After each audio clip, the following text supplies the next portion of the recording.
বিসমিল্লাহির রহমানির রহিম। আমার পাশে আছে আমাদের উপজেলা কৃষি কোন জায়গা? এটা কোন জায়গা? হ্যাঁ, এটা স্থানটা হচ্ছে লালমাটি 6 নম্বর ওয়ার্ড। আমি মোহাম্মদ মুস্তফা কামাল।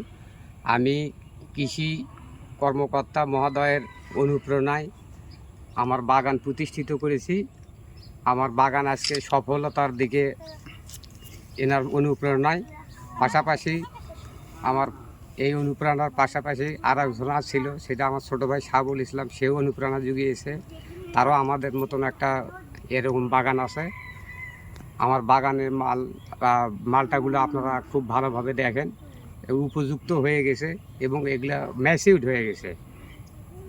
এর আগে এই আপনার এই বাগানে কি মালটা চাষ হচ্ছিল না অন্য কোনো কিছু চাষ হচ্ছিল, এবং সারের পরামর্শে আপনি মালটা লাগালেন না নিজ উদ্যোগে আপনি মালটা লাগাইছেন? এখানে সার অনুপ্রেরণা ছিল, পাশাপাশি নিজেরও কিছু ব্যক্তি ইচ্ছে ছিল। হ্যাঁ, আমি পূর্বে এখানে ধান চাষ করতাম। ওনার অনুপ্রেরণায় আমি এই মালটা চাষ প্রথম শুরু করি। প্রথমে আমি অনেকটাই ব্যর্থতা হয়ে গেছে আমার ভিতরে, ভাবছি গাছ হবে না। উনি বারংবার আমাদেরকে অনুপ্রেরণা জুগিয়েছে, আপনি গাছের যত্ন নেন, আমি যতটুকু পারি সহযোগিতা করব। এইভাবে আমি আজকে এই পজিশনে চলে আসছি। আমরা এখন এই সারের মুখ থেকে কিছু শুনবো। আমাদের এই দিকে দিনাজপুরের ভিতরে মালটা তেমন মানে চাষ হচ্ছিল না। সারের অনুপ্রেরণায় এই যে আমাদের এলাকার মোস্তাক চাচা মালটা চাষ করে স্বাবলম্বী হয়েছে, এবং সারের মুখ থেকে আমরা সেটা শুনবো। ধন্যবাদ। আজকে আমরা যে মালটার বাগানে আছি, সেই একটি চমৎকার আমরা মালটা পরিপূর্ণ মালটার গাছ দেখতে পাচ্ছি। প্রতিটা গাছে প্রায় আমরা মালটা দেখতে পাচ্ছি। সব থেকে বড় কথা হচ্ছে কৃষকরা এখন মালটা যে হারভেস্টিং টাইম, এটা সম্পর্কে পুরোটাই উদাসীন। তারা বেশি লাভের আশায় সেপ্টেম্বরের 15 তারিখের পূর্বেই অথবা আগস্টের শেষ থেকেই তারা মালটা হারভেস্ট করা শুরু করে। এতে করে মালটার যে দেশীয় মালটার যে স্বাদ, সেটা পাওয়া যায় না। আমরা আজকে যে মোস্তফা সাহেবের বাগানে আসলাম,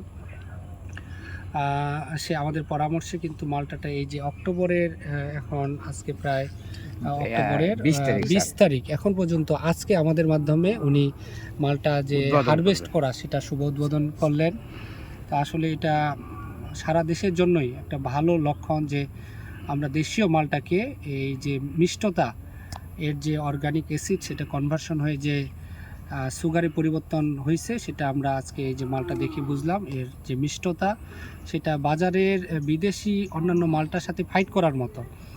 এবং হয়তো দেশীয় যারা ভোক্তা, তারা হয়তো এর কালার দেখে হয়তো ভাববে যে না, এটা পুরোপুরি হলুদ না হলেও স্বাদের দিক থেকে কিন্তু বিদেশি মালটার চেয়ে অনেক গুণে ভালো, এবং সেটা তরতাজা। আমরা ভোক্তাদেরকে আহ্বান জানাবো এখান থেকে তরতাজা টাটকা মালটা তারা যেন সংগ্রহ করে।